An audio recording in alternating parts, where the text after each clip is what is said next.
তীর কথা শুনে বকুল হাসে, কই তাহার মতো তুমি আমার কথা শুনে হাসো না তো।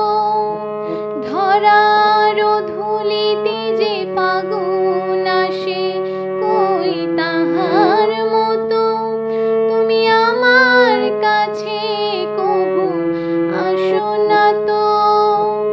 অলির কথা শুনে বকুল হাসে,